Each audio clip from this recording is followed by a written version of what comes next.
കുട്ടികളെ, നിങ്ങൾ ഉറങ്ങാൻ പോവുകയാണോ? നിങ്ങൾക്ക് കഥ കേട്ടുറങ്ങാൻ ഒത്തിരി ഇഷ്ടമാണല്ലേ? എങ്കിൽ വരൂ, കണ്ണുകൾ പതിയെ അടച്ച് സുഖമായി കിടന്നോളൂ. നമുക്കിന്ന് വെള്ളിക്കുളമ്പുള്ള അത്ഭുതമാനിന്റെ കഥ കേൾക്കാം.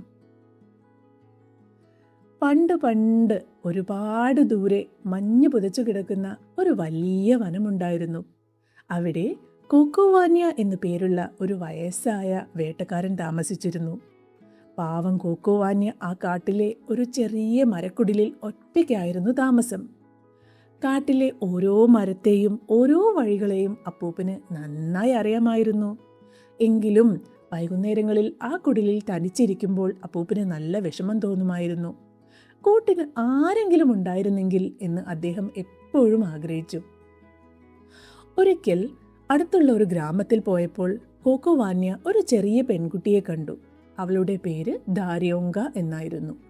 പാവം ദാര്യോങ്കയ്ക്ക് അച്ഛനും അമ്മയും ഒന്നുമില്ല. പഴയ വസ്ത്രങ്ങളൊക്കെ ധരിച്ച് സങ്കടത്തോടെ ഇരിക്കുന്ന ആ മോളെ കണ്ടപ്പോൾ കോക്കോവാന്യ അപ്പൂപ്പന്റെ മനസ്സലിഞ്ഞു. അപ്പൂപ്പൻ ചോദിച്ചു, മോളെ, നീ എന്താ ഇവിടെ തനിച്ചിരിക്കുന്നത്? അവൾ പെല്ലെ പറഞ്ഞു, എനിക്ക് പോകാൻ ഒരു ഇടവുമല്ല അപ്പൂപ്പാ.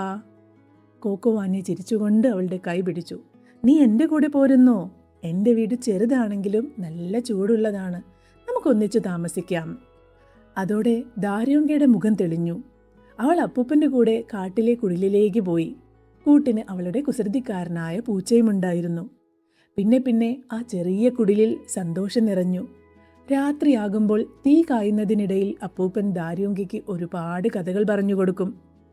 അതിൽ ദാര്യോങ്കയ്ക്ക് ഏറ്റവും ഇഷ്ടപ്പെട്ടത് സിൽവർ ഹൂഫ് അഥവാ വെള്ളിക്കുളമ്പുള്ള മാൻ എന്ന മാനിന്റെ കഥയായിരുന്നു. അപ്പൂപ്പൻ ശബ്ദം താഴ്ത്തി രഹസ്യം പറയുന്നത് പോലെ പറയും, മോളെ ദാര്യോങ്ക, അതൊരു സാധാരണ മാനല്ല. അതിൻ്റെ ഒരു കുളമ്പ് ശുദ്ധമായ വെള്ളി കൊണ്ടുള്ളതാണ്. ആ മാൻ മഞ്ഞിൽ തൻ്റെ വെള്ളിക്കുളമ്പ് കൊണ്ട് ഒന്ന് തട്ടിയാൽ മതി. അവിടെയൊക്കെ വജ്രങ്ങളും രത്നങ്ങളും പവിഴങ്ങളും ഇങ്ങനെ കുന്നുകൂടും. ചുവപ്പും പച്ചയും നീലയും നിറത്തിലുള്ള രത്നങ്ങൾ നക്ഷത്രങ്ങളെപ്പോലെ വെട്ടിത്തിളങ്ങും. ഇത് കേൾക്കുമ്പോൾ ദാര്യോങ്കയുടെ കണ്ണുകൾ വിടരും.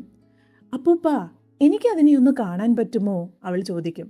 അപ്പൂപ്പൻ ചിരിച്ചുകൊണ്ട് പറയും, നല്ല മനസ്സുള്ളവരുടെ മുന്നിൽ ആ മാൻ വരും, നമുക്ക് നോക്കാം. അങ്ങനെയിരിക്കെ ഒരു ദിവസം അപ്പൂപ്പന് ദൂരെ വേട്ടയ്ക്ക് പോകേണ്ടി വന്നു. മോളെ, പുറത്തിറങ്ങരുത്, ജനാലയൊക്കെ അടച്ചിട്ട് അകത്തിരുന്നോണം എന്ന് പറഞ്ഞ് അപ്പൂപ്പൻ പോയി. അന്ന് രാത്രി നല്ല തണുപ്പായിരുന്നു. കാടിന് ഒരു വെള്ളി നിറമായിരുന്നു. ദാര്യോങ്കയും അവളുടെ പൂച്ചയും കൂടി ജനലിലൂടെ പുറത്ത് മഞ്ഞ് വീഴുന്നത് നോക്കിയിരിക്കുകയായിരുന്നു.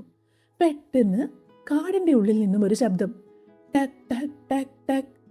ദാര്യോങ്കയുടെ ഹൃദയം വേഗത്തിൽ ഇടിക്കാൻ തുടങ്ങി. അവൾ നോക്കുമ്പോൾ ഇതാ നിൽക്കുന്നു ലോകത്തിലെ ഏറ്റവും ഭംഗിയുള്ള ഒരു മാൻ. അതിന്റെ കൊമ്പുകൾ മനോഹരമായിരിക്കുന്നു.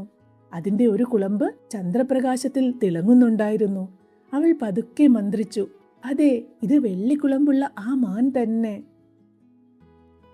ആ മാൻ മെല്ലെ നടന്നു വന്ന് അവരുടെ കുടിലിന്റെ മേൽക്കൂരയിലേക്ക് ഒരൊറ്റ ചാട്ടം. എന്നിട്ട് അവിടെ നിന്ന് തന്റെ വെള്ളിക്കുളമ്പ് കൊണ്ട് മേൽക്കൂരയിൽ ഒന്നടിച്ചു. ടക്ക്! അതാ അത്ഭുതം! അവിടെയൊക്കെ ചുവന്ന മുത്തുകൾ ചിതറി വീഴുന്നു.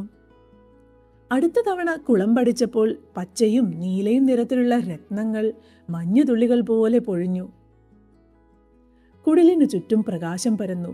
ആ കാഴ്ച കണ്ട് ദാര്യോങ്ക അത്ഭുതപ്പെട്ടു നിന്നുപോയി. അവളുടെ പൂച്ചയും അനങ്ങാതെ അത് നോക്കി നിന്നു. കുറച്ചു സമയം കഴിഞ്ഞ് ആ മാൻ കാട്ടിനുള്ളിലേക്ക് മറഞ്ഞു.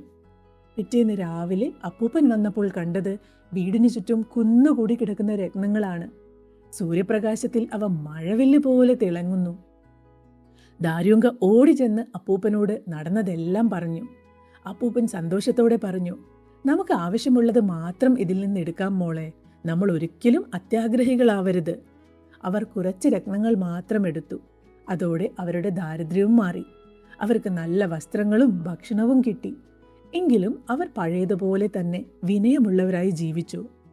പിന്നീടുള്ള തണുപ്പുള്ള രാത്രികളിൽ ദാര്യോങ്ക ജനലിലൂടെ പുറത്തേക്ക് നോക്കും. കാറ്റിൽ എവിടെ നിന്നോ ടക് ടക് ടക് ടക് എന്ന ശബ്ദം കേൾക്കുമ്പോൾ അവൾ മന്ത്രിക്കും, നന്ദി സിൽവർ ഹൂഫ്, ഞങ്ങൾക്ക് സന്തോഷം തന്നതിന്. കുട്ടികളെ, ഈ കഥയിലെ ഏറ്റവും വലിയ നിധി ആ രത്നങ്ങളല്ല കേട്ടോ. കോക്കോവാനിയ അപ്പൂപ്പനും ദാരിയോങ്കയും തമ്മിലുള്ള സ്നേഹവും അവർ മറ്റുള്ളവരോട് കാണിച്ച കരുണയുമാണ്. നല്ല മനസ്സുള്ളവർക്ക് ദൈവം എപ്പോഴും ഇതുപോലെയുള്ള അത്ഭുതങ്ങൾ കരുതി വെച്ചിട്ടുണ്ടാകും. ഇനി ഈ കഥാലോകത്ത് നിന്ന് മെല്ലെ ഉറക്കത്തിലേക്ക് പോകാം.